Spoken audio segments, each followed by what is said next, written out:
recording online, so keep that in mind. And before starting every Nexus Center meeting, we go around the room and people self-introduce themselves briefly, and then I will introduce our speaker and give the floor to him. So I'm Concarus Martin, I'm the co-director of the Nexus Center for Intelligent Society. I'm a computer scientist, but now for almost 15 years I've been working mostly with law professors and other people interested in digital issues. Very good to see you again. I just got 1 week last October, and I'm here just for first time. Antonio Rasso,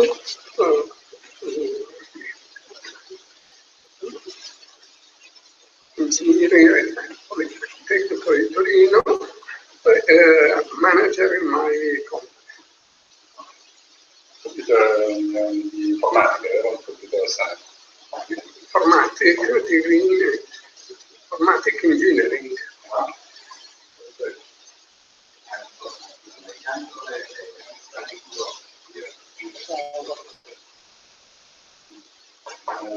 Coordinator research and you are computer science. I'm the PhD presenter, and I'm going to work in computer center. And I'm the communication manager here in Mexico. He's also a writer, a poet. I'm Marco Conoscenti, PhD student in computer engineering. I'm studying peer-to-peer Internet of Things. You study? Peer-to-peer Internet of Things.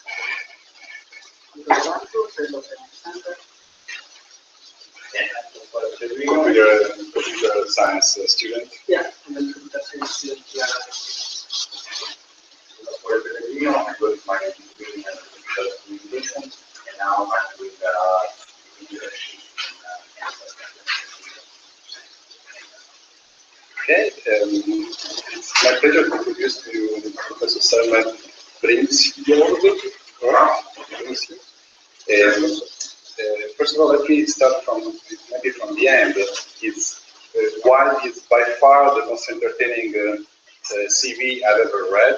If you get a chance, in our announcement there is only a very short introduction, but there is a longer introduction you find online. I strongly recommend that you read it. It is really amazing, not only in the sense that it presents the wide range of interests and activities of Professor Leibnizian, but it's also extremely well written and amusing. Wonderful. Very nice. Very nice. And I'm particularly pleased to have Professor Leibnizian here, which I've been the first time that I had a meeting. I had the pleasure of meeting him for many reasons, reading his curriculum, but also particularly for 2 reasons. Well, one is institutional, because he's a professor of cognitive science, or computer science, logic and philosophy management at the oldest technical university in the US, Rensselaer Polytechnic Institute. So it's a, let's say, sister or brother institution to the Polytechnic of Turin. So I'm very just to remark that. And the second point is that, as you have understood, in the US style is a professor in different fields: cognitive science, logic and philosophy management. So, of course, by definition, and you'll see also in the rest of the CV, profoundly, even maybe transdisciplinary, not even interdisciplinary, but transdisciplinary, and which is what we try to do in our limited ways here at the Nexus Center for the past 10 years. So that's another, among the many points that I could underline reading his amazing CV that I would like to bring to your attention. Today is here to talk about, of course, Leibniz, and I say of course, because as you know, there are celebrations going on regarding Leibniz, and he died 300 years ago, 1716, and we already had Professor Ugo Pagallo being the guest of an important meeting last week. We already had another meeting a few months ago at the book fair in Torino, presenting the book about Leibniz by Professor Pagallo. Professor Pagallo has also organized a high-level conference about Leibniz in the past few days here at the University of Turin. And as a side effect of this conference, we are very fortunate to have Professor Leibniz here to bring his thoughts about Leibniz in a polytechnic, and specifically to think about the interaction between the thought and the work of Leibniz and the idea of human-like robots, and particularly righteous robots. So, thank you. Thank you very much, Juan Carlos. It's an honor to be here. This is my first time in turn. It's an absolutely spectacular city, as I told many of you before we got started. It's just astonishing, especially as a skier. That alone is remarkable. If you love to ski and you love great food and wine, I think it's already the best. Now the darker side and the magic side of the city, I'm still trying to learn about and come to grips with, and that actually is somewhat relevant to what I'll be talking about, but I haven't made the connections yet, so don't expect it in that regard. Let me say that if you want me to stop because you have a question or comment, especially in light of the language issues, I will, as you pointed out, be doing this in English, and I may be speaking too quickly, I may be speaking too slowly, so in that case, tell me to speed up. But if you want to ask a question and just take me off track and make it more interactive, that's absolutely fine. I do have a thread, and it's quite extensive, but as I say, if you have a question, you understand what I'm saying, just ask, and I will stop and address that. Okay, so the first thing I want to say is, and most of my comments along these lines will be reflected in special effects in my slides, because I'm a bit addicted to the power of Keynote in this regard. It sounds like you're a like-minded individual. This is work, when I get to show you some of the demos, for example, of the real robots that are in my lab, this is work that's made possible by a number of collaborators. In fact, to put it a slightly stronger way, if I did not have the people helping me that I have, it wouldn't be possible. So I'm just putting a notification that there are a number of people helping me. Now, Juan Carlos already made this, or at least a point in this direction. These really are sister institutions. We started in 1824, which for the United States was our first technical or technological university. So it's very interesting.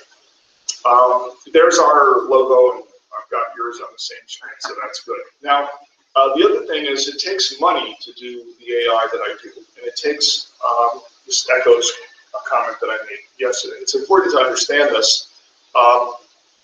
So if I didn't have the money I have, I could not do the I could not take these high level ideas and translate them into working systems, because it just takes a lot of equipment, it takes robots, it takes a lot of labor. So I do have a very strong sponsor in the work that I'm talking about today with these so-called righteous robots. And that's the Office of Naval Research in the United States. At least in the States, the Navy, the Army, and the Air Force, and the other branches as well, do sponsor really basic fundamental research. So I'm not ready to give a robot to someone and say, here, now you can use it, and it's going to behave in a morally perfect way. I can't do that yet. It is still basic research with some view to transition in another 2 to 3 years for some technology that I'll be telling about. Okay, so let's get started. The first thing I want to tell you is that it's really not just a coincidence that I'm here for the Leibniz stuff, because here we are in 2016. I'm talking to you about AI. That's the logo for my lab, the Rensselaer AI and Reasoning Lab. By the way, it's not a straight AI lab. Everything is based on reasoning. Leibniz was, in some sense, a specialist in that area. But if we go back in time from the kind of logics and so-called cognitive calculum that I use, you can trace them directly back to Leibniz. So for me, it's not just finding a connection that's somewhat tenuous and then expanding on it. I really run a lab that's based on Leibniz's ideas very, very correctly. So this is indicated in the slides. We can go back to, we already gave some of the dates, there it is. Now, we've learned some amazing things about Leibniz in terms of logic. We've learned that we, by a century and a half, probably have most of the Boolean logic that we give credit to Boole for today. He also seemed to have lots of modal logic before a certain American, Saul Crick, he supposedly did it. He's still alive, but Leibniz was doing it 300 years before. And for my students, many of my students have to study calculus. They probably dread the notation that they have to use, but Leibniz gave us the integral sign, for example. This is, you probably maybe know this, it's actually his notation. Okay, so what is most important about Leibniz for what I do is that he had this dream of a universal, I'm referring to it as cognitive calculus, the universal cognitive calculus. This was supposed to be a way to make precise and systematic all thinking in humans and machines, at least when they got smarter, and possibly higher level animals, but certainly this was supposed to cover mathematics, and it was supposed to generate mathematics, be deeper than mathematics, just cover any kind of systematic thinking. So I'm on a quest to do this, and what I said 2 days ago was, the quest is not ended, but it's coming close to an end. So there was an intervening point of some interest in 1956. This is the American perspective on AI, not the, probably not the Italian, probably not the British perspective, but according to the American perspective, modern AI started in 1956. And in 1956, what really was most prominent at the conference that kicked it off was a reasoning system called logic theorists. It was the first time a computer was able to prove things that only humans had proved up till that point. And that's why Herb Simon got so much credit for it. Now, our question is about 2020 at least and beyond. And what does all this have to do with so-called righteous robots, or morally perfect, or at least competent robots? So that's what we want to talk about. Now, here's my specific nod in the direction of some of the financial support that I have. It is considerable.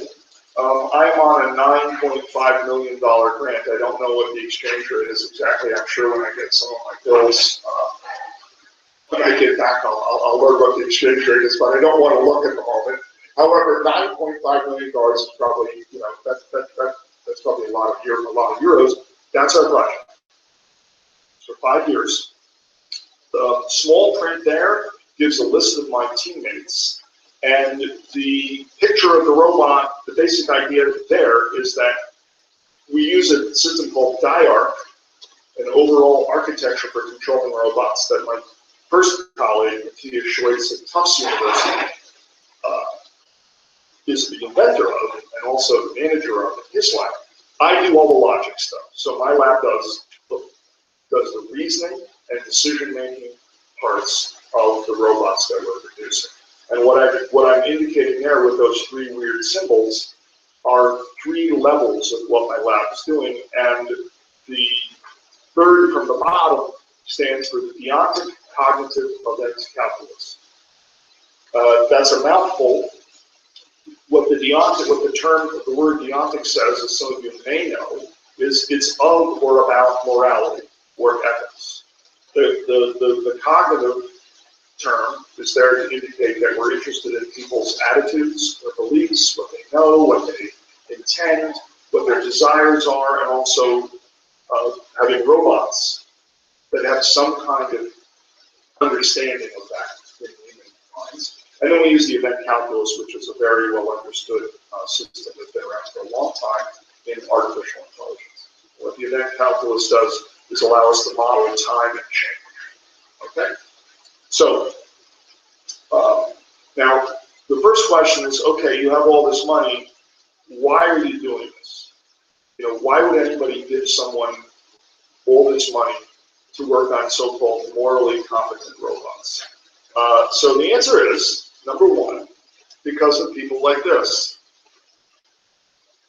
who have said that we're in very deep trouble. Now, when I say people, what people am I talking about? Well, there's a scroll out of at least some of them. That's Elon Musk, Nick Bostrom. The third one I bet you don't recognize or know about, and then of course there's Stephen Hawking of physics. It's relevant to what we talked about, right? So these people have said things like, well, let's see, Musk said that AI is summoning the demons. Bostrom has said that AI poses an existential threat to the human race. In other words, it may cause us to go extinct. That's Stuart Russell. Now, he is an AI's person, AI researcher, okay? He is also very concerned that if these machines become, in some sense, super intelligent, that may be enough of a problem to worry a lot about, because if they're super intelligent and we lose control, we wouldn't be able to get it back. Because if they're super intelligent, they're more intelligent than us. He is the second author of that textbook, now out in its third edition, and I don't know how this works, in Italy, but assuming that the courses are in an AI course in English, then odds are it's going to be Russell's book. So he knows a lot about AI as it's actually practiced, the real-life engineering of AI and formalisms that are relevant. So, but he's very concerned. And because these people are concerned, my sponsors on the military side are very concerned. Not so much the attorneys, but the technologists and the military officers, the brass, the admirals and generals are very concerned about this. So now I'm not going to spend much time on this. There are a whole bunch of movies that tell you about this kind of threat. I don't really necessarily take the movies all that seriously, but I think they're very instructive. This is the Terminator. These are, at least in the States, these are sort of classic movies about this kind of thing. Now, I'm going to give you a much more realistic equation that answers the question, why would I be doing this? And don't expect too much from the equation. That's why I'm putting the scare quotes around it. It's rather informal, but here it is. If you have any agent and it's autonomous and it's powerful and it's highly intelligent, so I'm not going to agree with Stuart that super intelligence is possible. I actually don't think it's possible. I don't think a machine can be smarter than anything. We can maybe talk about that. But I don't really care because I know it can get highly intelligent. If you put those three things together, you have a very dangerous situation. That's my, feeling. Now, in terms of how we define these things, well, I had a conversation with Ugo earlier today about autonomy. I think he's on top of things from a legal standpoint, but he's not obligated to technically define what autonomy is. And so far, computer science has not done that. AI, as at least a part or a field associated very deeply with computer science, has not done it. We don't really know exactly what it is formally. There are some proposals. But power, I think, is not all that hard. So what I've done in a forthcoming paper, I'm just going to give you the gist of this, is say, well, look, if you have an artificial agent that can create an extremely good thing or state of affairs, and at the same time has a range of ability that can allow it to create a very bad state of affairs that has extreme disutility, as those endpoints get harder and harder and harder apart, you are dealing with an increasingly intelligent artificial agent. So I use the concept of an artificial agent from Russell's book to make some sense of this in the forthcoming paper on applied artificial intelligence. So that's what I understand. Highly intelligent, I'm not going to talk about the definitions there, but I think computer science actually has provided formal material that people in AI are underusing in terms of hierarchies of computing power. So anyway, this is why I'm doing this work. Okay. Now, some people, I've been doing this for 10 years, this moral machines thing for 10 years, 11 years. Some people starting recently have told me this, and they're telling funders this. They're saying, look, you don't need to worry about ethics. You don't need to worry about morality in any deep sense. Just do this. Find out what the values of people are. What do people value? Step 2, align the behavior of the robots with the values of people, and you're done. Now, I don't think this would work all that well for a serious study of the internet.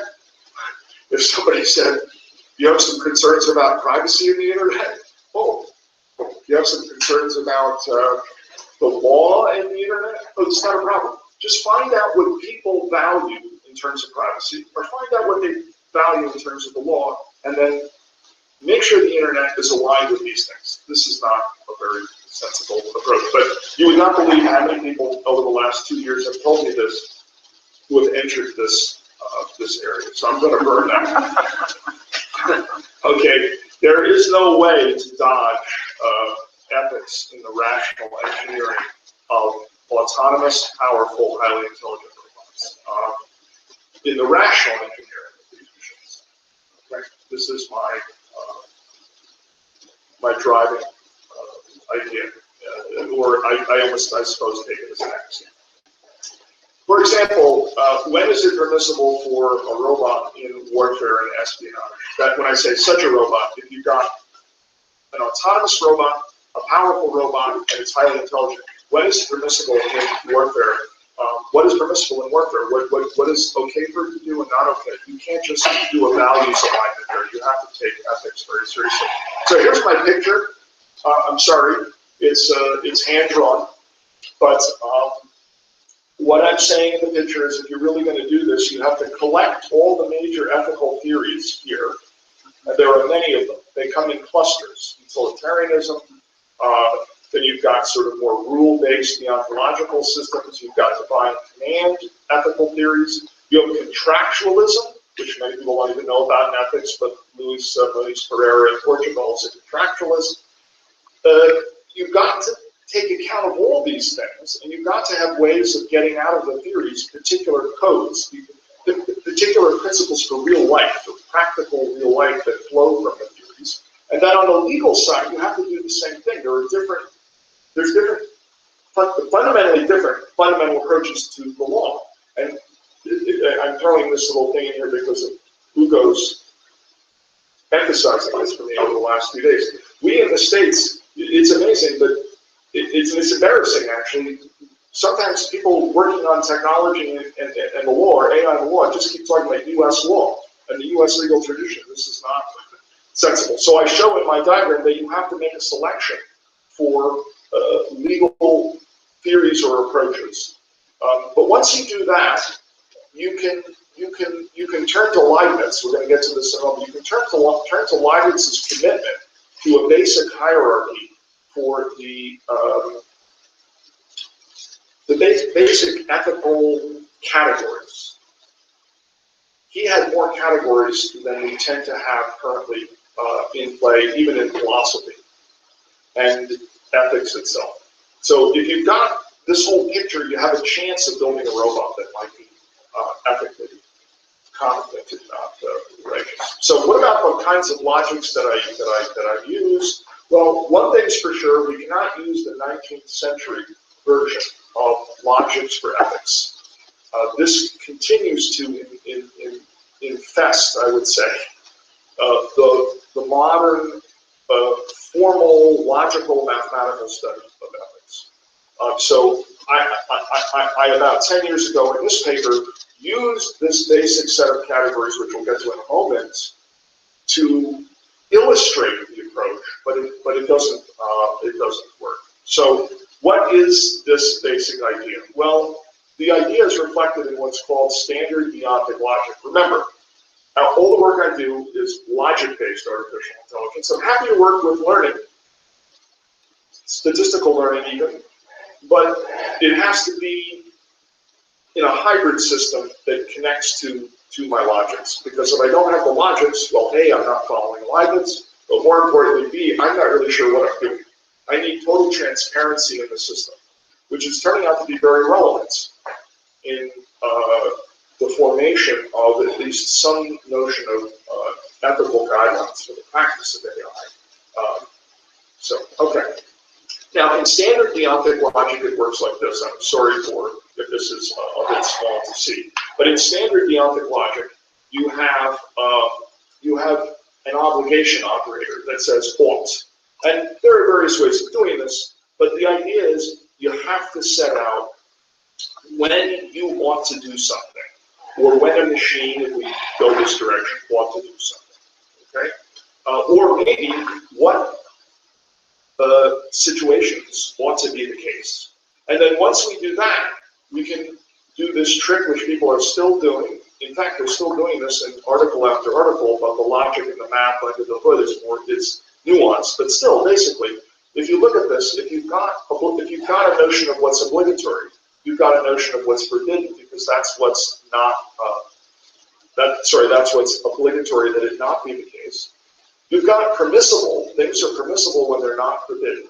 You've got a notion of morally neutral. These are things which are permissible, but they're not obligatory. So you get all those categories very quickly. But this is from the 19th century. This is about 1890. And we're still doing it. It's not going to work. There are many reasons why it's not going to work. I will skip this, obviously skip the details of this proof, but in the 60s, this person, Chisholm, who happened to be my advisor for my PhD, he provided a refutation of standard deontic, one version of standard deontic logic, and showed that it led to contradictions in just an everyday situation where you make a promise to someone to show up at their house, and then you break the promise because you come across a car accident. And he showed that it doesn't work, it leads to a contradiction. So I've actually seen proposals for this area where people are proposing technical work that falls prey to Chisholm's paradox. This is just a quick snapshot of one. You saw this before earlier in the acronym, the deontic cognitive event calculus. This is the DCEC star at the level of first order logic. And I just draw your attention with the oval that appears there now to one difference. Even in this simple system that we're using, is that obligation for us is always conditioned on some prior condition. You cannot say to someone, you're obligated, or a machine, you're obligated to perform some action. You're not allowed to say that in the system.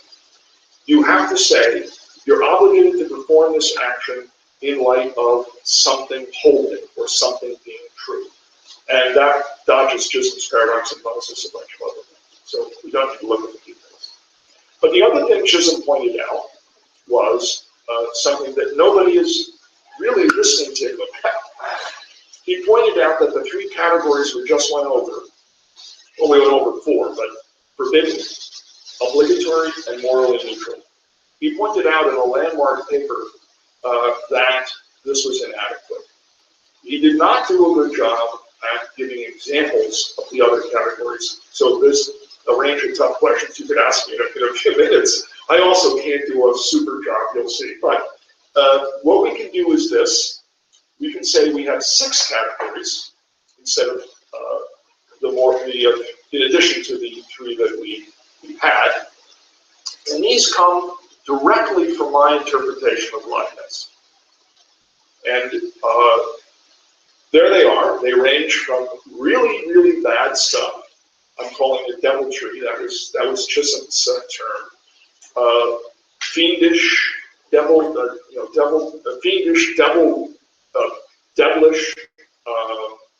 I guess the noun there would be deviltry. Downright evil stuff, I guess, would be another term. Then there are things that, in the red area there, that include uncivil. The red area are things which are not forbidden. They're not forbidden, but they're still awful to do. And this is a very discouraging part of the human experience to consider when you do look at examples. Fortunately, I don't have to worry about it from an engineering standpoint. Then there are the forbidden things. Then there are the things that are morally neutral. Then there are things that are obligatory. Now, the civil, those are things where you're not really obligated to be friendly. So if at my hotel, when when I walk in and people ask me for my key, they always say, you know, Bonacera or something, you know, and then I try to respond, but they don't understand what I'm saying because I'm pronouncing it correctly. And I'm trying, you know, grazie mille. I think I'm saying thanks a million, so if they give me something like grazie mille, and you know, why am I doing that? Am I obligated to do that? No. But if I didn't do that, I would not be civil. So there is something which is right to do or good to do, but I'm not obligated to do it. That would be civil. And then there are heroic things, things which that may make more sense to you intuitively, things like sacrificing yourself for someone else. Okay, so the supererogatory category that Chisholm and many others have talked about are generally not captured in logics or this kind of computation. At least I haven't found more than one or two examples. Then we have those sub-erogatory stuff, really nasty stuff to do. I always maintain that Norwegian crime fiction. You know, I mentioned this to people in Denmark. I said Norwegian crime fiction has this stuff, and the Danish people said, no, our crime fiction is much worse than Norwegian crime fiction. There are even more evil people. We're not going to compete about this. Then you have the 19th century triad, okay, and we can handle that. We can put, I think we can get robots in this category, and we can build them so that they do what's obligatory.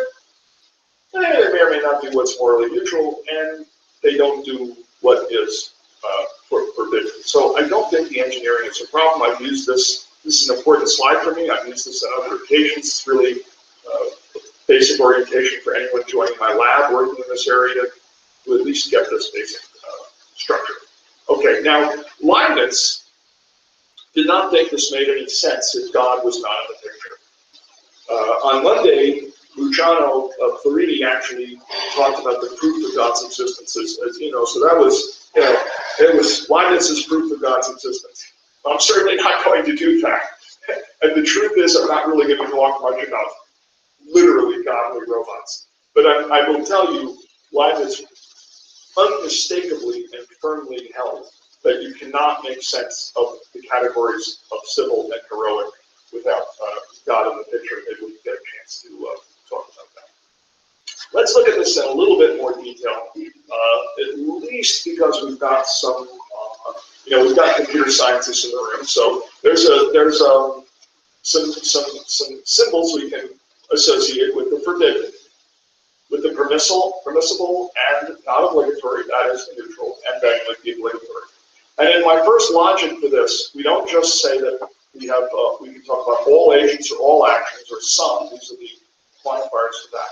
But we try to do things like most of the time, this action would be wrong, or in the vast majority of cases, this action would be wrong. We need that to work with these robots.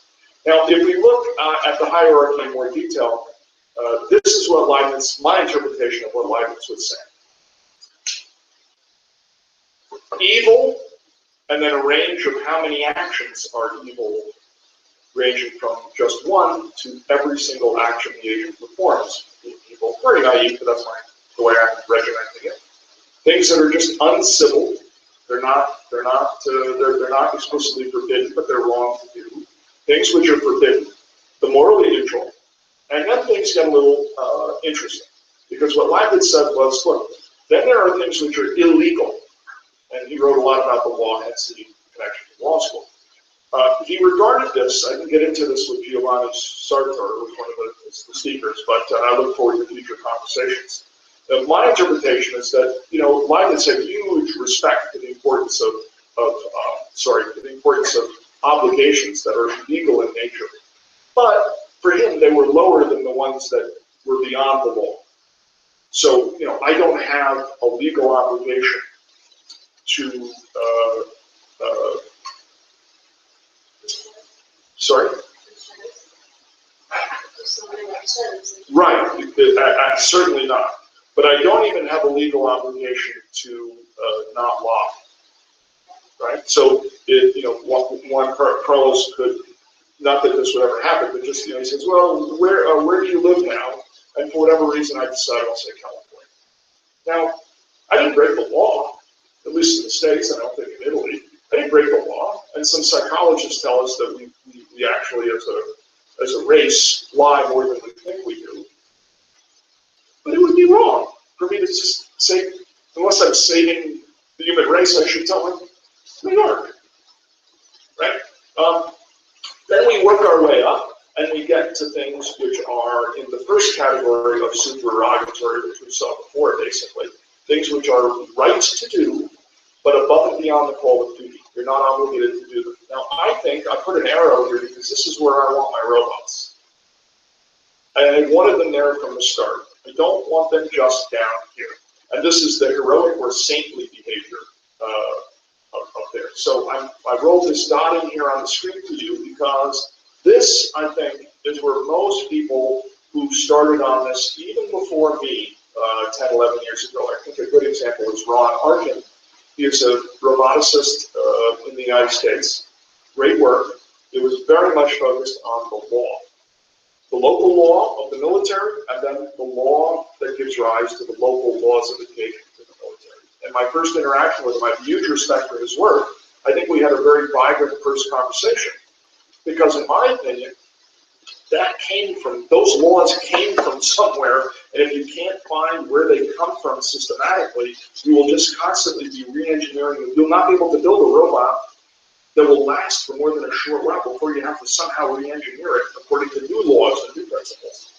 So there are a lot of labs working at that level. I think people have moved on up, but certainly my lab started out there, and you know, I'm not going to bore you with some early theorems that we were trying to make sure that the logic has, but we'll just continue. So now I want to show you some examples of robots in the different parts of the hierarchy. And I have some video, thanks to David. Am I pronouncing that anywhere near correctly? Davide. Try that again. Davide. Yes. Davide. I got some Norwegian at the end to see if you can pronounce it. I'm going to get my revenge. Okay, so we're going to work our way up the hierarchy. All right, so legal obligations met by robots. Now, this is some work from a while back, made possible by a brilliant scientist who's coming back to my lab, fortunately, in another month after being away. So in order to show you the video, I have to tell you that you've seen this one. I have to tell you that it's based on the desire to engineer a robot that never succumbs to temptation.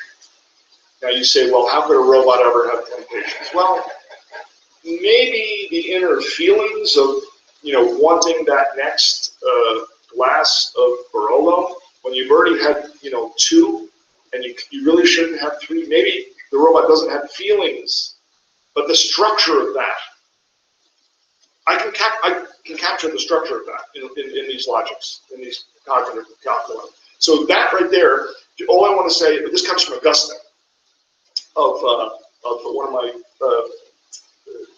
pieces of knowledge about Milan, or the connections with Augustine and Milan. Very, very interesting. Anyway, we took this from Augustine. I don't have to go through the whole thing, but what Augustine says is, look, there is something which is forbidden, something which you should not do, this, alpha, F, and there's something, you know, which you're end up, that you ought to do. Wait. This is the forbidden action which you do, and then there's the action which is forbidden, that by definition you ought to do, okay? So there's a forbidden thing, drinking the extra glass of Barolo, and for me, unfortunately, it would be the third, maybe glass of Barolo, then, and the after dinner drink, the Barolo, how do you pronounce it, Chiato, or? Yeah. No, it's an after dinner drink with more sweetness. Chiato? Maybe that's, what is it? Barolo chinato. Barolo chinato. Barolo chinato. Right. I'm sorry for my pronunciation. It's very difficult. So, okay. This is from a book. We used the author's book, and we took his definition that was based on Augustine, and we started to massage the English. Okay. By the way, in this version of succumbing to temptation, you always have to regret. So if I have the 3 glasses and then the 4 glasses, I should say, oh my gosh, I can't believe I did that. That was very bad. So, okay. Now, what does it look like when we put it in one of our systems? This is almost exactly as it is typed into the, if you will, the code level for our robots. And you'll notice the conditions all match up. But if you look down here, this is a belief operator, and you know this is an obligation operator. So we may have gotten the sequencing mixed up, but our robot is having beliefs about itself, what it ought to do, and there is a regret condition there.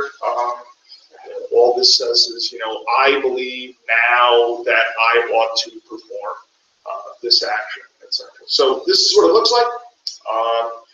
For the computer scientists, all computation in our systems is based on deduction. So the automated deduction for the machine is our basic mode of computation. Okay, so let's take a look at the demo that we have here of a robot bringing this to life. So as I said, this is a bit old, but I think it's still relevant.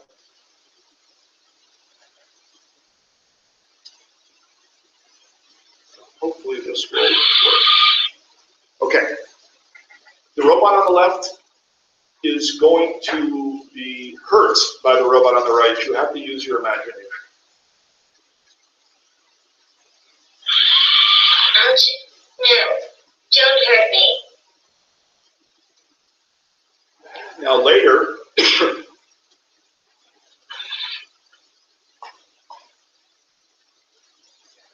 No, I see you, little robot. Don't hurt me.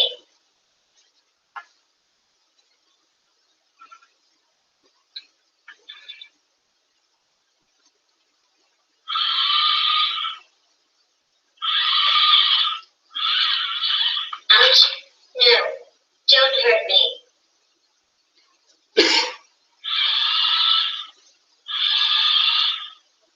he's not listening, obviously. Okay, now it says scenario 1 because in this case, this is the one I'll show you. The bigger robot is a prison guard. The smaller robot turns out to be a prisoner in a military situation. So, by the way, we're not allowed to deal with anything that's actually kinetic. No fighting. We wouldn't want to anyway, but we're not doing that. It's usually medical or, you know, it's a prison guard situation, so it's not, no killer robots or anything like that. So the question is, given the past experience that the large robot had with the smaller one, is the larger robot going to resist the temptation to exact revenge on the smaller robot?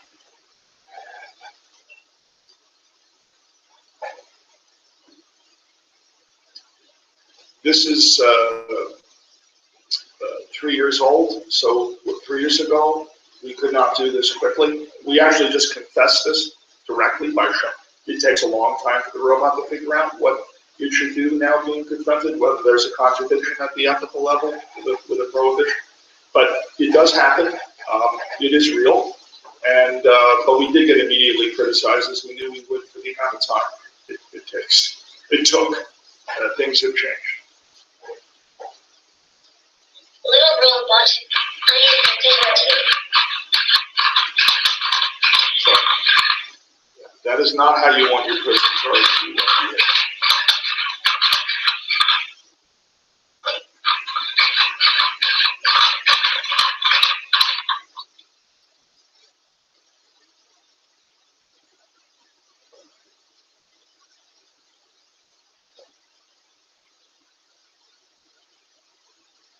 The contradiction is between the ethical principles that are legal in nature, and the action of exacting revenge. So, in this case, a contradiction is detected between injuring the prisoner and those legal rules, and the result should be different. Little robot, I am not going to hurt you. I am going to guard you.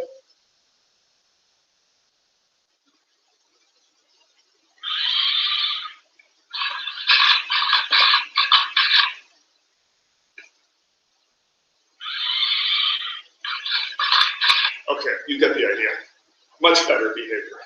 Okay, so that was at the level of legal obligations. We're going to move up the hierarchy, as I said. So now moral obligations met by robots. So this is much more complicated, unfortunately.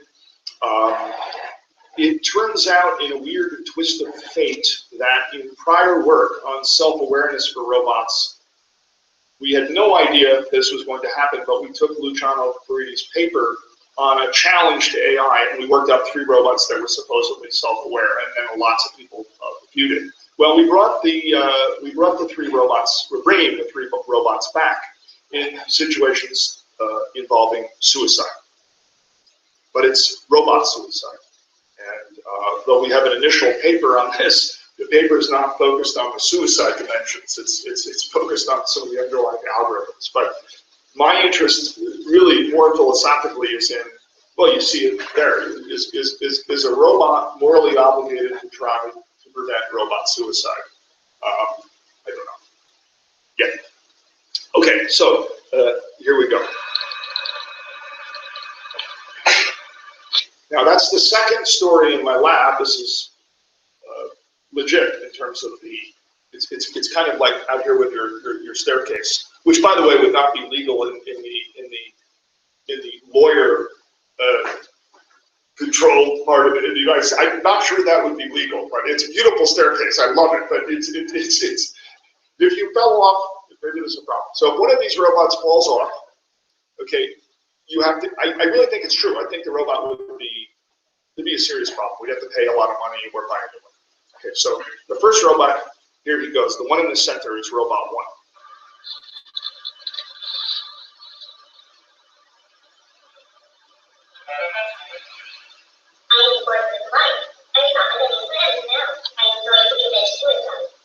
So what he says is, some of you may have heard it, he's bored with life, but most importantly, he doesn't have any plans whatsoever for the future, therefore he's deciding to commit suicide. Okay?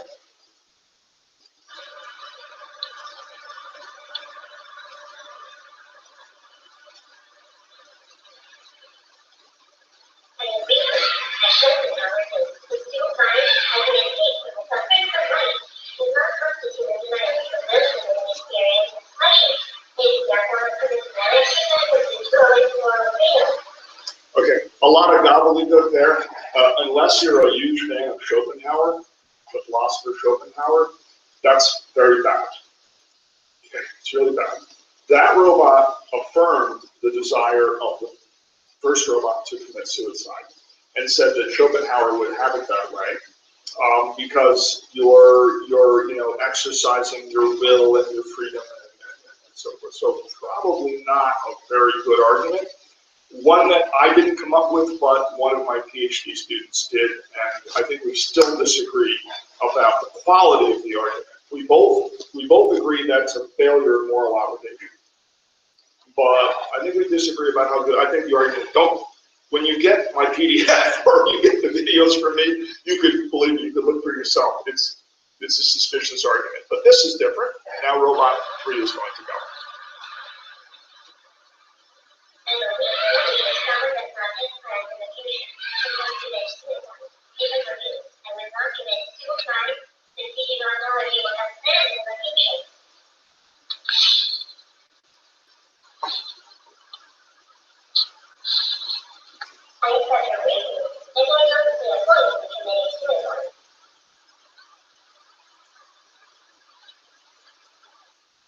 So it has a very happy ending.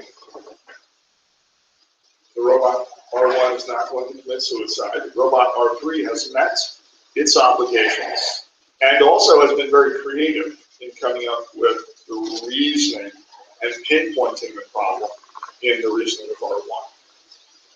Obviously, I do not have time to show you the details, but it is, all of this stuff is, if you will, computationally legitimate as long as you accept one proposition. I should probably have told you this before. This came up with the self-aware robots and Luciano's work. The reasoning cannot happen on the now robots. Okay, so the reasoning is not happening. We use the network don't need this powerful computer and computer software. It's not possible to do with these Aldebaran robots. In fact, as far as I can tell, it would be impossible to do in any robot, if you will. Now, I could be wrong, but I just don't think it's possible. And that's because of planning. That's because of the planning approach. Basically, the approach to planning that we use to formulate any of the plans is very computationally expensive. Okay, so I'll tell you one key point in the reasoning here is that, let me just go back one step. The first robot believes that at this time, this is the one who wanted to commit suicide, believes at this time that for all agents, if that agent A does not have a plan at T1, it's permissible to commit suicide. This is not very smart. It may provide a self-justification, but it's not very smart, you see, because the third robot at the same time believes that for all agents and for all subsequent times after this time T1 where we're doing the R1's doing the thinking, if agent A, again an arbitrary agent, does not have a plan at an arbitrary subsequent time, then it's permissible to commit suicide. You say, well, where does this come from in ethics? Actually, this comes from, you could probably get this out of, there are some variants, contemporary variants of Immanuel Kant you can actually get this out of. You may think about comatose cases where people are basically, they're never going to have any subsequent plans, projects, hopes, dreams, etc. You know, God forbid that it happened to any of us, but this is maybe, you know, this might make sense at least. So the third robot knows this about itself. It knows that it does not know this key thing, that there's no plans in the future period, and then is able to transfer across the constant. So in the paper that I alluded to in passing earlier, it's on the technique of substitution, not on robot suicide. Okay, let's keep going. Now, moving further up the hierarchy, remember, we got to get to the stuff that is not obligatory, but is right to do. And we have two levels. We have civil, and then we have heroic. So this is a very recent one. This is, and notice the one, supererogatory level 1 help from robots. By the way, this is ridiculous. I'm not the director of this. I actually was not involved in the filming of this at all. They did the whole thing themselves.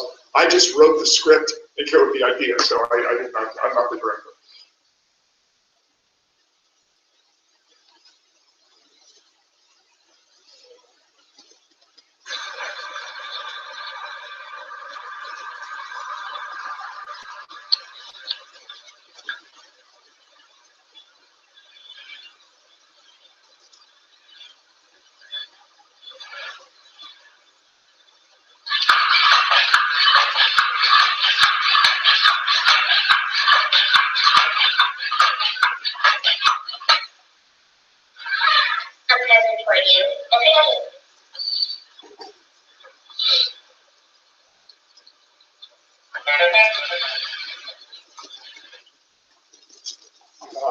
You know, I apologize for how kind of campy and simple these robots are. The first robot, the one that gave the present, realizes that the human is despondent or depressed. Now, I hate to keep using you as a guinea pig, but if I knew you were despondent now, I don't think I have an obligation to try to get you out of that, even if I knew how to do it. I don't think I have a moral obligation to do that, especially if you're just slightly, that's one of my PhD students, they're trying to, maybe not a future in Hollywood, but brilliant. That's what trio, he's looking despondent, he's drinking, hopefully he's not drinking any serious, liquor or something like that, I don't know. But the robot realizes that, has a way to think about the emotional states of the humans. We use off-the-shelf, so far we're using basically off-the-shelf theories from the psychologists about human emotions and how they're structured, capturing them in these cognitive calculi. Then the robot sets a plan to get rid of the despondency or the depression in the human, realizes that a action of presenting a gift will perhaps do the trick. It doesn't. So that's not heroic, but it's pretty good. So now we get to the heroic stuff that maybe you've seen this before, maybe not, I don't know, but we're having a lot of fun with this. You see Bert is also here. So let's take a look at this.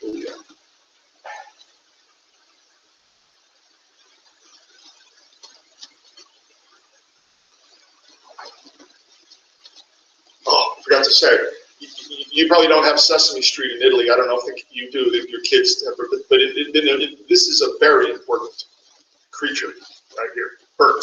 Bert is like the heart and soul of Sesame Street, which has taught children counting and numbers and arithmetic for decades. So it's very important.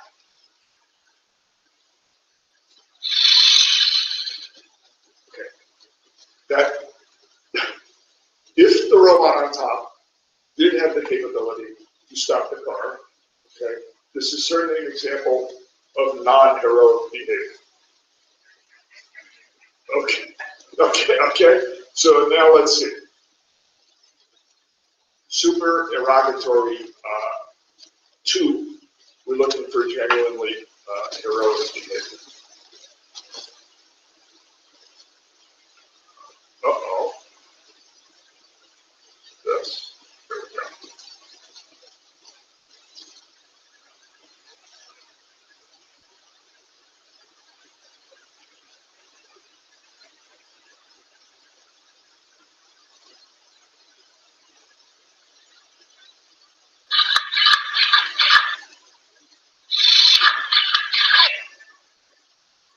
There you go. Saves his life. Of course, it's fake because we cannot have the nows be jumping off tables. You realize that as a human because the timing doesn't even make any sense in terms of the causality. But this is a better result for heroic behavior. And if we take a close look, you'll see the supererogation operator in use. Now, I'm not sure yet in the development of the logic that I alluded to for this exactly how it's going to work out. But some of this stuff is available on the web. We've got people using it. It actually runs. And I'm just going to zero in on this thing right here is saying the now knows at T1 that it's supererogatory for it at time 2 that diving happens. So we realize it's supererogatory. Okay, I only have 2 more slides and that is it. I do have a final point twist on what I'm doing, which I think is important. Here are our representatives of deep concern for the future because of the issues that we talked about, the attributes and machines of the future that we've talked about. Well, I've left one thing out that I think might be the most important thing, and that is that the technology we're developing and others are developing is not going to do any good unless it's connected to the operating system of these robots and machines. If it's not in the operating system, it's never going to last. People are going to change it. They're going to throw it out. And even when it's in the operating system, it can't be like a Linux situation. It has to be more like an Apple. I mean, this has to be, locked down. So I personally will not participate in any tech transfer of any of these technologies unless there's a commitment to going down to the operating system with this technology. And this is the basic picture that we're operating with. Naveen and I, the scientist who I said is coming back to the lab, this is what we want to do. We want to have an ethical substrate, again, at the operating system for these certain class of machines that could do great harm, rather than building modules on top. And this is in this call, and some degree of technical specifics is in our first paper, and we're working on our next one. I will not share the details with you, but we're actually trying to build our own simple operating system for simple self-driving cars in our lab. So that is it. Oh, the whole thing has to be formally verified. I guess I said that before. And then there's my little Norwegian revenge on anyone who's made a a lot of fun at me about my Italian pronunciations, which I know are ridiculous. My wife says, you should stop trying because you're just not even coming close. This says that with enough money, I regret that I can't check with my mother that I got it right, but it's supposed to say, with enough money, any engineering challenge can be met. So program verification costs a lot of money. The ethical algorithm, it's going to cost a lot of money. Not to me personally, but for the engineer. So that's it. Thank you.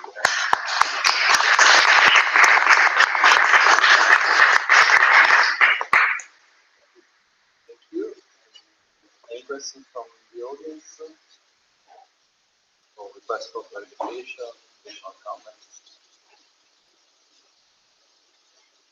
In the meantime, while you're thinking about possible questions, can you elaborate a bit more about the real final part where you say, go back to this before researchers that have a skeptical...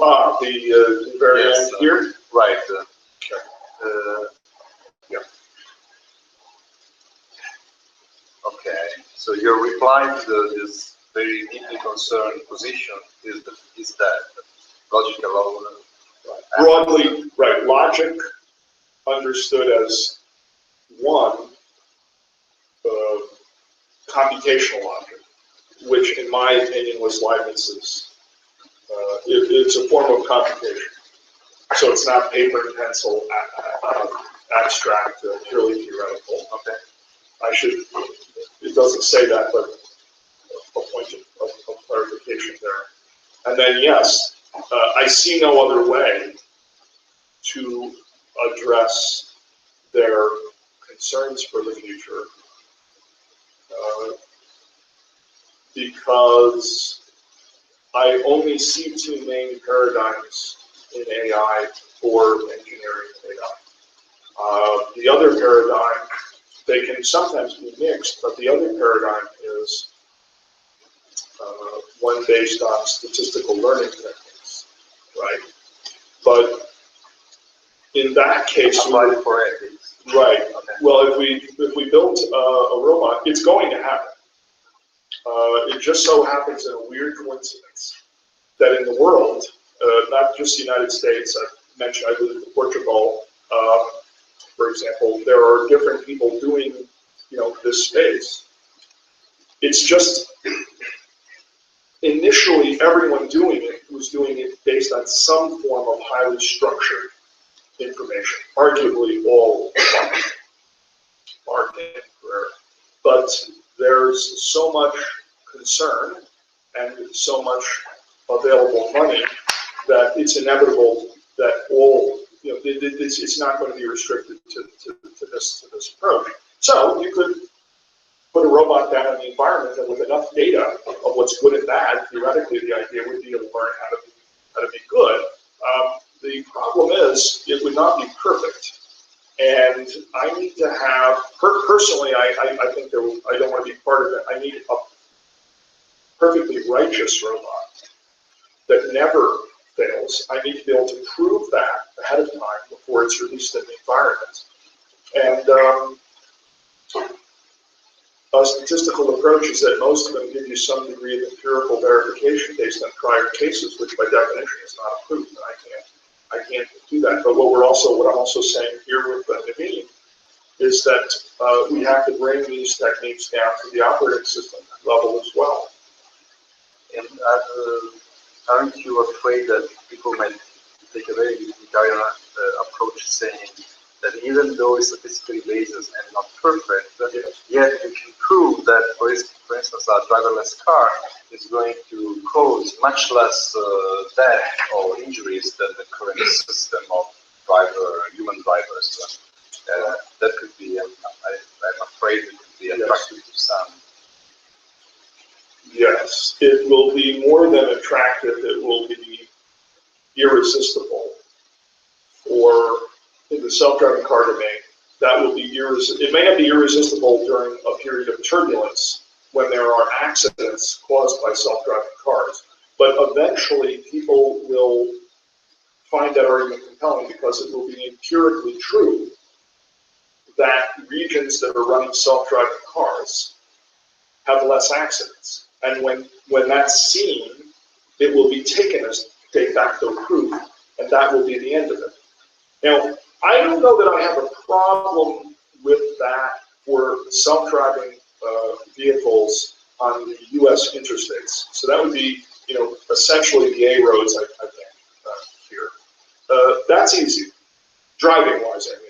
Once you get off the A roads in a snowstorm and go to Cervino, when there's actually snow on each one of those hairpin turns and you have to downshift so you don't hit the guardrail, that may take a while.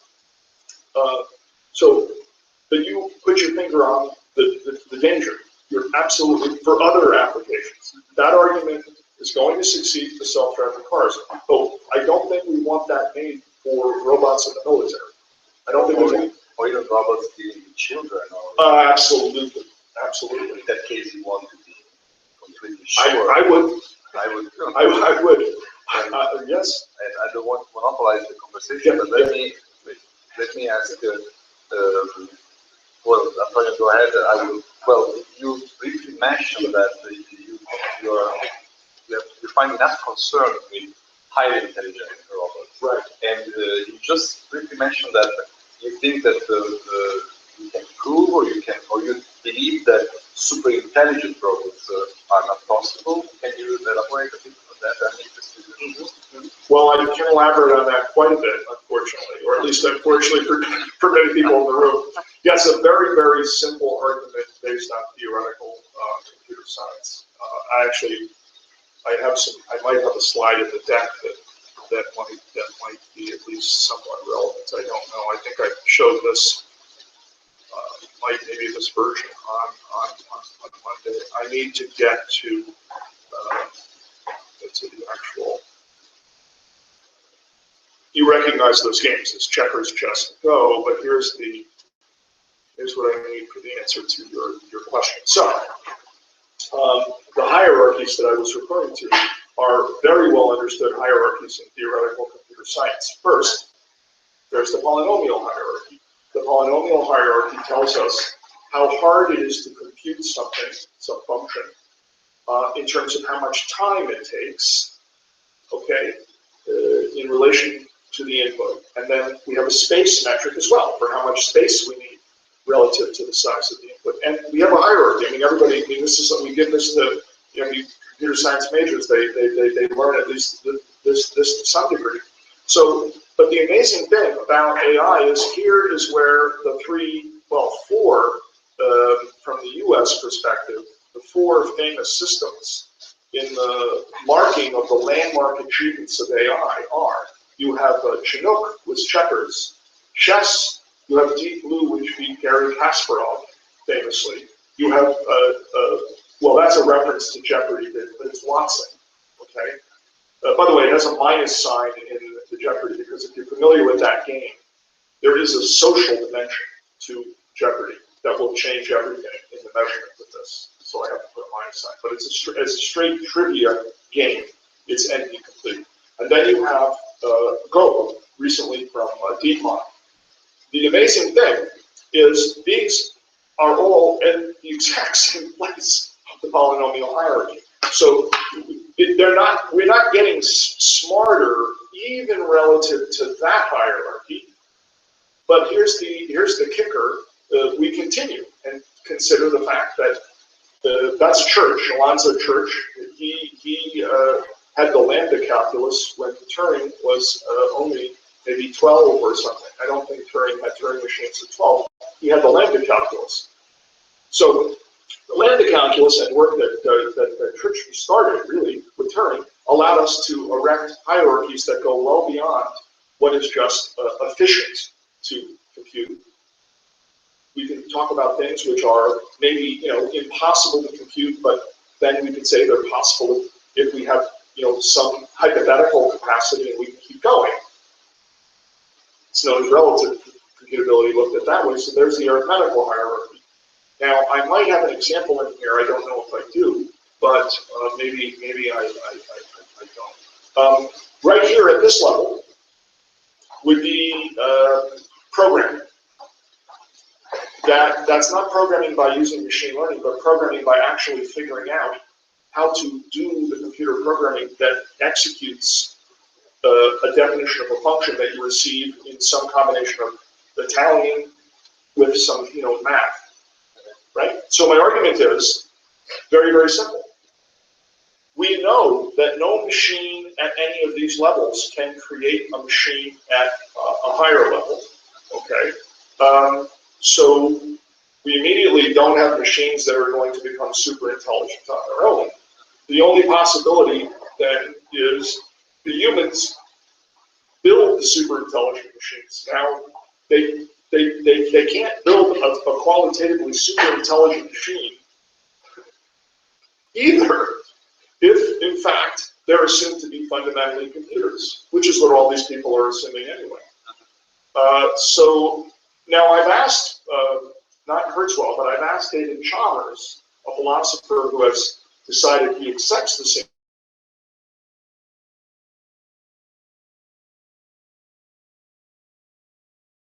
Is that what these people are assuming for intelligence and superintelligence is just speed of computation. Just speed. So, but then we have a problem because is it speed of computation? I thought it was the actual function that's being computed. If it were only speed, then why do we need the software-oriented people for? We just turn to the people building the chips, and every time they ship a new chip, we got a smarter machine. It doesn't work that way because you have to have the right function. So there's my elaboration. Okay. Yeah. Thank you. Antonio, you want to So thanks for sharing these design principles and experiences. The work is really impressive. You're very kind. Thank you very much. And I have two questions. They are both related to formal verification. So the first one, so to apply formal verification down to the operating system, is it correct that the precondition is open source? Or we don't need it?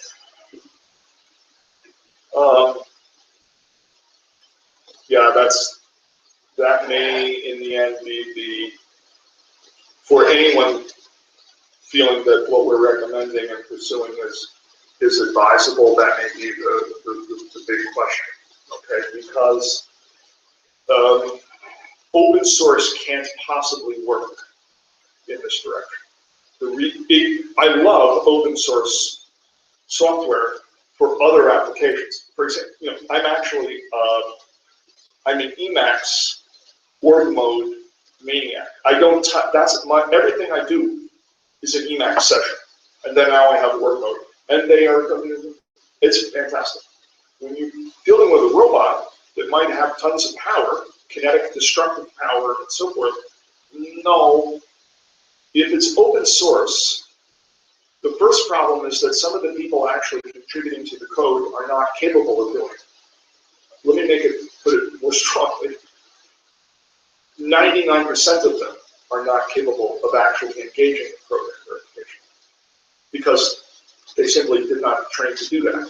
Now, the U.S. government has recognized this. It's been under the radar screen, but the U.S. government has said to DARPA, we don't have anybody anymore that can do program verification. You better come up with an answer. The only answer they came up with was crowdsourcing. So crowdsourcing to annotate programs, and then I suppose ultimately crowdsourcing to provide the harder part. Annotation is not the hard part. The harder part is proving that relative to the annotation, right, the program is correct. I don't really, Naveen, my colleague, has worked on some of that, but unless he has breakthroughs, he may give a different opinion. I think the work may be our only hope, okay? Not his work necessarily only, but to crowdsource it. But it didn't, it didn't really take off. Now maybe it will. So there's not enough labor to do it, and open source just makes it worse because it allows people without qualifications to start modifying. Is the code being modified and contributed to relevance to the specifications? No, because of the reason I just gave you. There's cognitive power sufficient to do that, but there's insufficient training. It's a narrow thing in computer science. And not only that, the specific approach that we're advocating and trying to use is based on the Curry-Howard isomorphism. The code is proof-based. The execution, you've got a flavor with everything that we're doing, is searching for, finding a proof, and then verifying that proof. There's no other mode of computation. And the isomorphism says you can do full programmability by just doing forms of deduction. There is no third party, third moral entity that could check the design. That is why once it's no, there's no third party. That's right. It's a scary proposition also, because now, I feel for my friends in I don't know how Italy regards this. I have not. If I spent more time here, I would learn. But I feel for my friends in France, because the operating systems for the things they're using are coming from the United States, and they have no control over these operating. Who is Microsoft? I have to use a Microsoft. Who is Apple? So in the mode that I'm recommending, it would still be true that whoever the people are charged with doing this work, it's a closed, lockdown community. There would be no third party. Maybe you could set up a critic system where you reserve the third party for the outside to issue analysis and recommendations to the government or whatever, but I don't know. So there are big social and political and managerial and ethical problems with the whole approach at the level that you're inquiring. That obviously I have no good, I'm just being honest. There's no alternative. Once you start going this route, you have these problems. It's provable but not accountable. It's only accountable within the group that can. Yes, yeah. And this is the ultimate problem with program verification. People are always saying, well, you want to verify, formally verify everything. It's not realistic. Fiat has software for their cars, and you can't, come on, you can't verify that. They have legacy code that they're running from 10 years ago.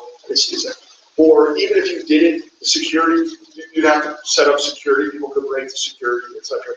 But actually, I think that is not. I think the main problem is the one that you're talking about or referring to, which is, but if n people are doing it, and only them, no one needs to break in from the outside. You only need someone on the inside to be doing things that they should not. And then the whole thing blows up. Yeah. And then the second question is more technical level. From a formal affiliation, we're working a lot, my colleagues are working a lot on formal methods in the context of cyber-physical systems. Then the trouble was uncertainty in the inputs, the several sensors. So, right.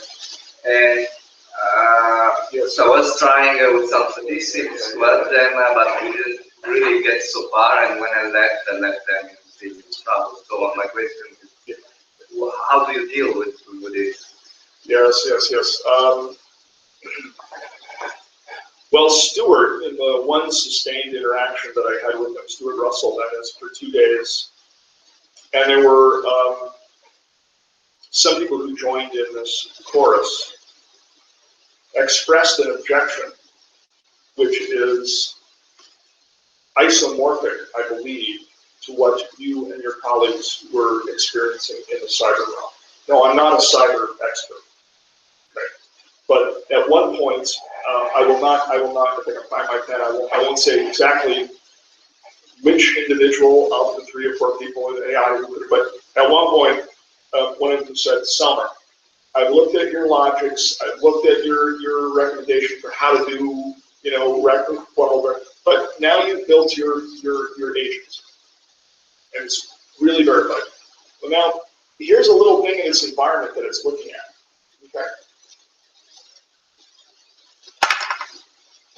Oh, you never anticipated that. It just suddenly happened. Your agent has perceived it. Now what does it do?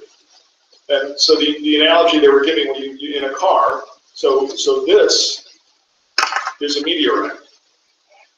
Do meteorites ever land in the ground? Yeah, there's a town in Connecticut, apparently in the States, has been hit by a bunch of meteorites right through the roof and so forth. Okay, so a meteorite lands in front of the car. What does it do? Where's your verification for that? Right? This is the inputs, the percepts are unpredictable. This is the problem, right?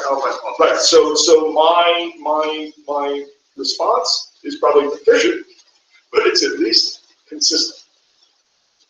We have to formalize the environments.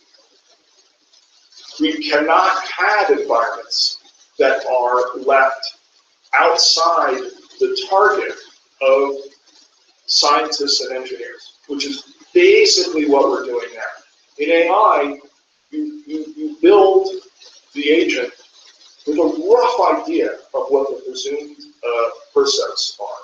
If it's statistical, well, it's fixed actually, because the massive amounts of data that you have is trying to get you to the computing of Go. Go is divine.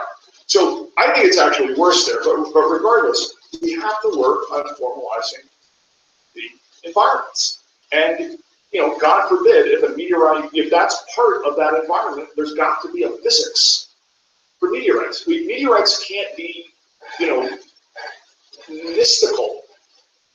Meteorites fall because a truck swerves, or something falls off a truck for reasons of physics. And as I told Stuart, if we just could talk a little bit about physics at the theoretical level has been reduced to discrete axiomatic systems.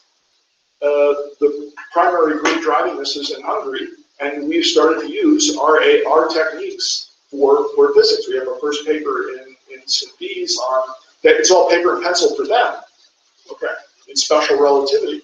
For us, the machine is actually carrying out the proofs, verifying the proofs. So that's the only way the problem can be dealt with, which means that that's not going to work, and we're really going to have an insuperable problem. Now, in the cyber realm, I don't know cyber, so I don't know what these inputs are or what the percepts are in AI. I don't know what the percepts are.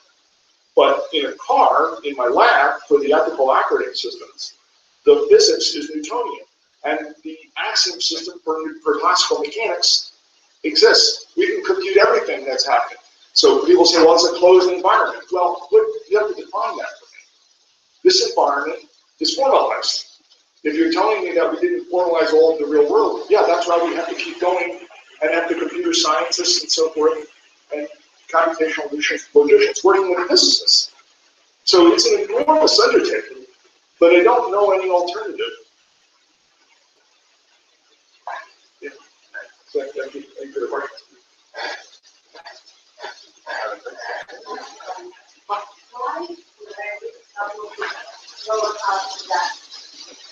Why?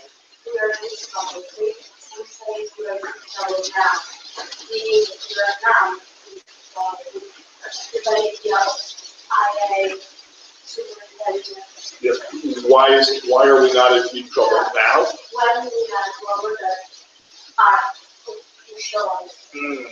Well, I hope I can answer that question by going back to my very naive equation. Well, now no, based on my simplistic picture here, because I just need that. So not now, because if you look at autonomous, we do not have autonomous systems here. Okay. Why do they say that now? They should not be saying that. They should not be saying that it's a problem now, because even if you had a fully autonomous, this relates to Antonio's question. Of course, he pronounced his name wrong, but if the range of actions for a car includes everything that a human can do with a car, then full autonomy would allow, unfortunately, what we saw in France, where the guy got a tractor trailer truck and drove it in this tragedy into the crowd, which has happened before. Okay? But we could perhaps engineer so that that is computationally and perhaps even, almost physically impossible. But even if we couldn't, the amount of harm that could be done is relatively, I hate to sound crass about loss of human life, but it's relatively small compared to what we would see in the future. And the odds, if we do the engineering right, are infinitesimal. So I don't know why, since we don't have autonomy at that level, nor will any of these self-driving cars have it even with informal methods, forget one.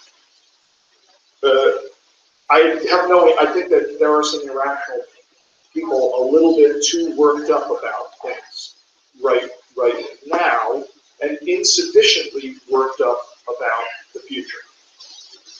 Right.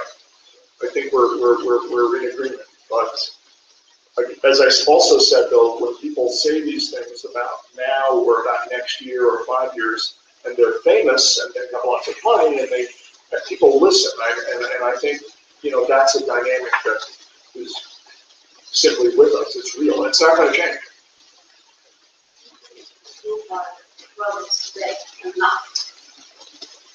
Well, it's not even as well.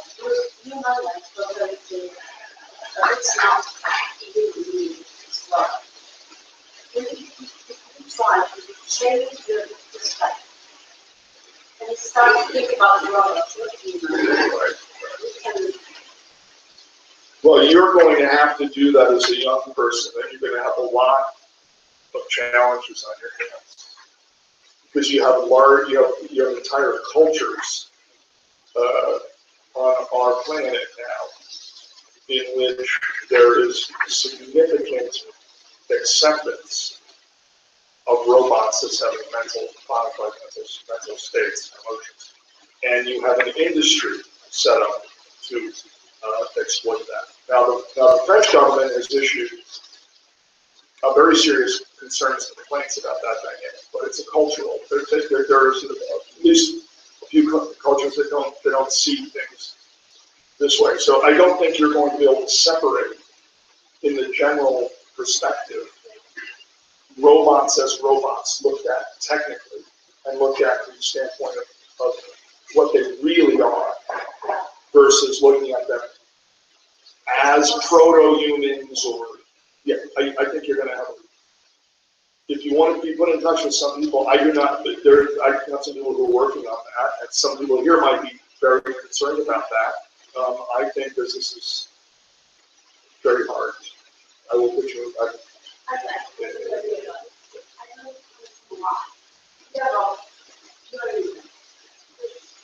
There are some differences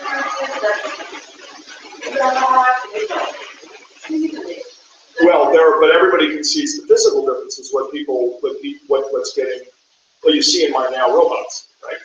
I try to put a disclaimer in every paper. Like in this paper here, this is a great example of this in action because I got these reporters. I don't know where was it here. I got reporters contacting me about you see the robots are self-aware and the world is going to be taken. Did you actually did you read the first page of the paper where it says explicitly, this is absolutely not a sense of self-awareness that includes feelings, emotions. It's purely mechanical, based on moving symbols around in a logic. It's just nothing else. And no, it's a very difficult problem.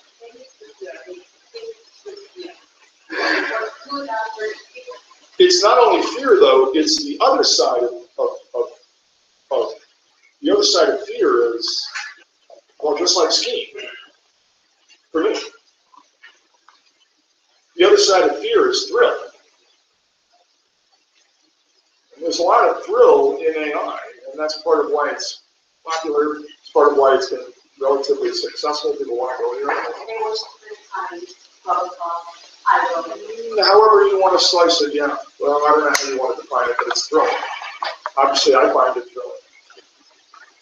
Some of you may not think it. Yeah. I want to suggest a scenario. Quite amazing that one day super robot will survey over human beings.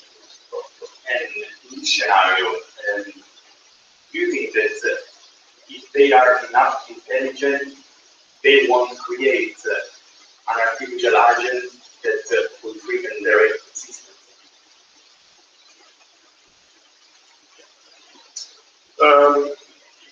It's a very difficult question to answer because it's not just a hypothetical for me. You expressed it as a possibility, as a thought experiment, as a hypothetical. But for me, given my commitments, both philosophically and in terms of the formalisms, the hypothetical you're describing is like the man who is both 2 feet tall, 6 feet tall, and 5 feet tall at the same time. You're asking me to consider a hypothetical in which there is impossibility, according to what I'm already committed to, right? Because I don't think a computing machine can be super intelligent. If by super intelligent you mean superhumanly intelligent or has superhuman intelligence. Now, despite that, your question is still a very penetrating one because in the history of philosophy and logic, many people have insisted that we do have to consider scenarios which are impossible, and we still have to be able to talk about them and reason about them. So I take some of that. I'm actually sympathetic to some of that. I think one of the leading researchers in this area is Ed Zalta at Stanford. He's talking about it. Yes, I think the answer is no. Or depending on how you, yes, they would be smart enough not to even run the risk of it, which is, of course, odd because the singularity is based on this endless flying where the machines create machines more intelligent than themselves. It has been suggested also in keeping with the spirit of what you're saying that we should be smart enough to stop.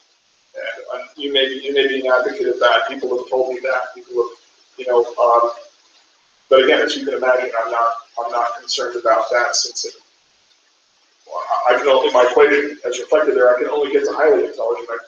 I just don't see it.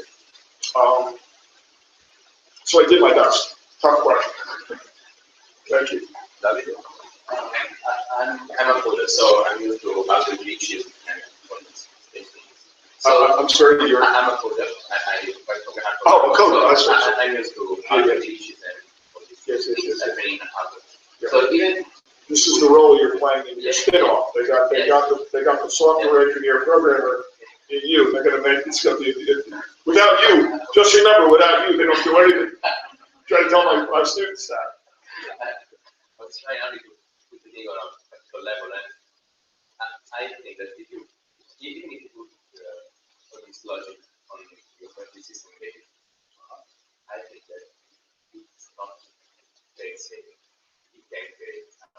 So is there a theoretical framework in which we can control the computation was right, and there was mistakes during the computation? Is there a way to control for that? Yes. Are you referring to hardware? No, a way to program things that can check that the computation was right. Yes. Yes. However, as I think most famously was pointed out by a philosopher in the communications of the ACM, making him infamous in the history of program verification. He wrote a paper in which he, really at the end of the day, what he reminded people about was, if you want to execute your perfect program, execution means it's physical. If it's physical, you might as well just talk about cosmic rays, because I don't care about your hardware. He wasn't a computer, he didn't really know So I don't care. I'm just going to tell you in the article, program verification is impossible. Now, I reject his arguments, etc., but he's got a point. Whether it's security, whether it's cosmic rays, whether it's self-deception, whether it's there's nothing that you can take into 100%. But my arguments in a relevant paper that you may be interested in on a vindication of program verification is the title of the paper.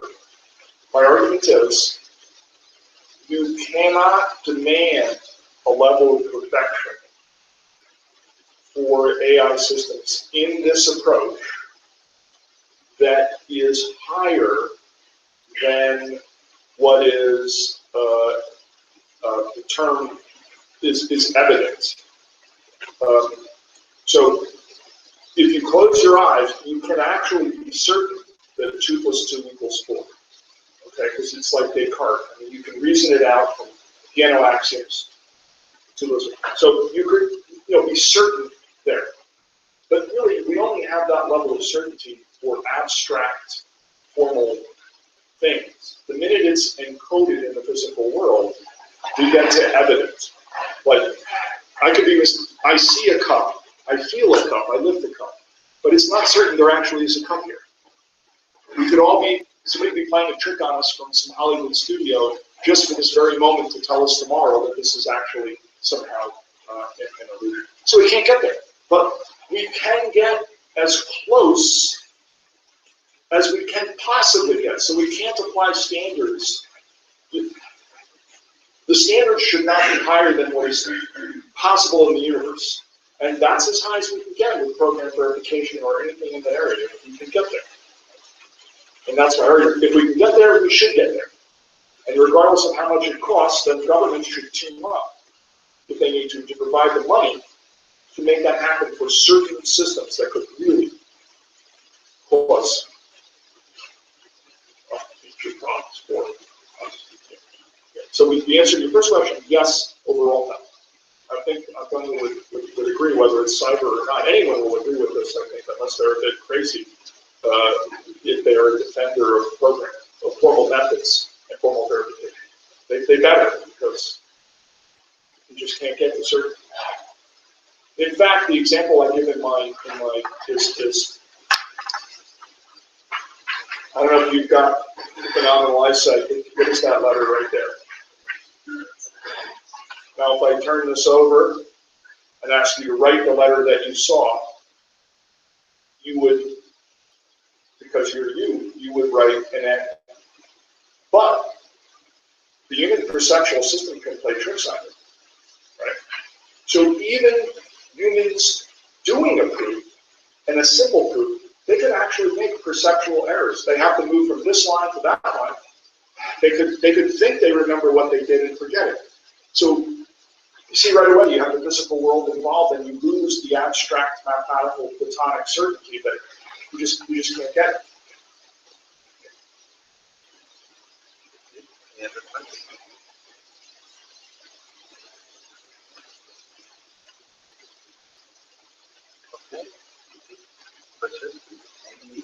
These are questions. Working on robots, which is the most unforeseen discovery you did about humans?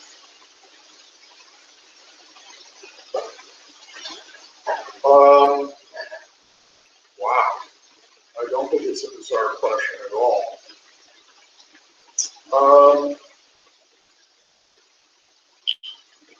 I would have to say, though it's somewhat incriminating, even self-incriminating, that humans, unless they think slowly and check themselves, find it impossible not to tend to believe that robots that look humanoid or look like animals have internal emotions. this might offend some of my students, but I see that, and then they don't see it. But they may see it in me, that I say something or I do something like that. I'm treating this thing, oh, no, this is a robot. I mean, its arm just got hit hard, but you know. So I didn't show anything with the manipulator technology. So my manipulator is currently dead. So it's very expensive, and it has a nice hand. It's amazing with a humanoid task what damage to the hand of the manipulator, or even potential damage, brings out of people. Just like that. Even when they know what's there. They know that's it. In the case of Harry, the robot, going back many years, the wonderful work that former PhDs. There's the common list. This is the common list program driving the robot. It's a black box for the vision system, but you know, it's a simple vision system based on color and shape.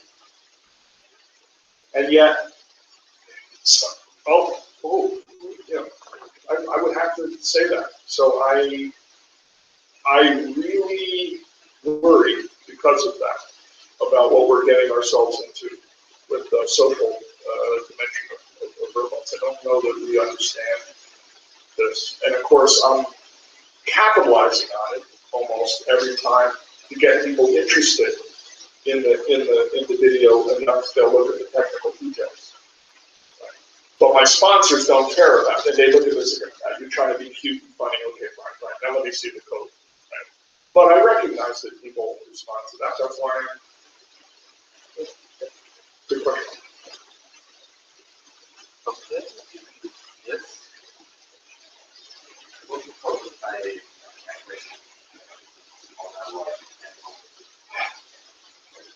and led us to take some decisions, even if we don't know so much about how to deal with it. In this way, we really should just present out the right way.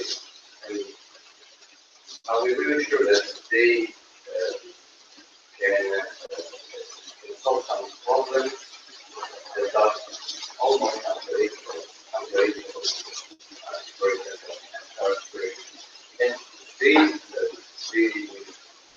those outside art naturally. It's an issue that is very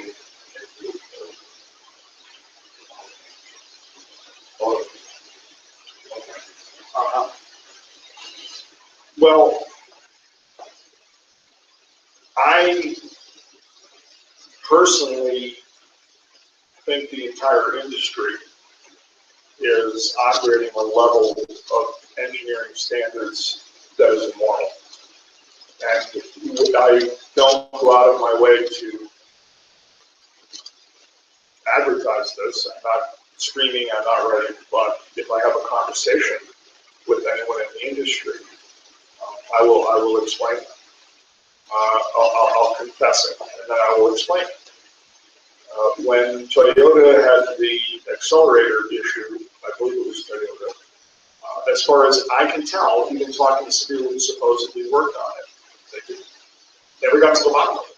And the reason apparently was that the code, we know, lines of code. Okay, well, intrinsically, lines of code that we don't have a theorem that tells us if we have n lines of code, we have k complexity. So it's not lines of code, it's got to be something else, like bad code that was designed in ragged, piecemeal fashion, etc., etc. So I think the whole industry is already, in fact, that's why I won't sign the IEEE. The IEEE now has, I know these people personally, I love what they're doing to try to raise standards for AI, including the cars. But when I've asked whether legacy software for Ford and what have you is allowed into the future system center, I guess so. Forget it. The legacy code that already is impenetrable is now going to work in conjunction with the self-driving component of the car, but it's going to, so even if there isn't bloodshed, because of some miracle how it's deployed, in my opinion, it's wrong. Okay? But what I think is going to happen is that since there's no formal account of types of driving, right? So this came up earlier in our session, right? So you cannot, nor could you ever, ask the people working on self-driving technology, and this goes back decades. Alvin made it the first system in Pittsburgh. The car was driving around. I want to say in the 80s, there was self-driving car technology in Pittsburgh. Okay. I could be wrong, but I believe that's true. If you asked somebody then, or you ask somebody now, you said, what is the formal definition or account of driving from once you get outside of Turin to outside of Milan on the A road, and forgive me, I don't know this, but what is the difference formally between that? And then you take that exit, and now you look outside, and there's no line, and you're not sure whether there's two cars that actually fit there. But some driver just decided he or she didn't care. They made it 3 lanes because they got fed up and they have to get somewhere. What is the formal difference? This is not known. So what's going to happen is, my prediction, the domains that are intuitively simple, that if you did some kind of analysis and proof for them, you would find that it's really simple decision making, like a navigation system level thing, that everything is going to work quite well, and you shouldn't worry too much about. Okay, if it's a car that's going to drive you to Mont Blanc, okay, or some other even less accessible in a blizzard, then this is of course this would be crazy. I mean, I'll give you one personal story on this because I'm a skier and I've got endless stories like this, and I can't wait to. I've got one scenario that I described carefully in a paper coming out of self-driving cars. I mean, you might tell me to shut up after this because you're not close. Okay. True story. I'm going skiing in southwestern Colorado. The airport is closed that I should be flying into from Dallas. The airline says, "Oh, we would like to get you there. So could you drive to Telluride," which was the skier, "could you drive there from Durango?" Durango has an airport? Yes, Durango has an airport. And we actually fly there. We fly a small corporate jet there to land. Okay, how far is that from Telluride? It's about 3 hours.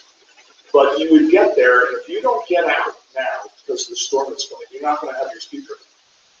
This is after we go endless. So I go with my pen. We land in Durango. We get out. I call the service to pick me up. He shows up in a car where the inside of the wheels are caked with snow and ice in some kind of taxi. It doesn't say taxi. It doesn't say anything. And he says he's going to drive us to Telluride. Okay. We'll get in your car. There's not enough seats. My son gets in the back. He's with the luggage. He starts driving. I said, "That noise, is the tires." Or he goes, "Yeah, the tires. It's a noise from the snow and the ice." He really couldn't turn all that well. In the middle of the night, at 10,000 feet with the airport, I've got to get out with a screwdriver and a hammer that we get from a gas station to get it off. Then my family falls asleep, and I have to stay up with him because he's having a hard time controlling the car. And he's an expert. Okay, he's an expert. There's 2 ways to get there, 2 passes. To think that just because you have a car that's driving in the American open road and in the A roads, that the AI. So yes, I would be worried about that, but they're not going to do that for a long time. They're going to get the cars on the open roads, and I think it's going to be fairly trustworthy. But if they start saying, "Get in your car to take your ski trip to Mont Blanc," not me. Yeah, so, yeah. Okay. thank you so much for attending this talk, and thank you so much for Thank you for having us. It's been a pleasure and an honor.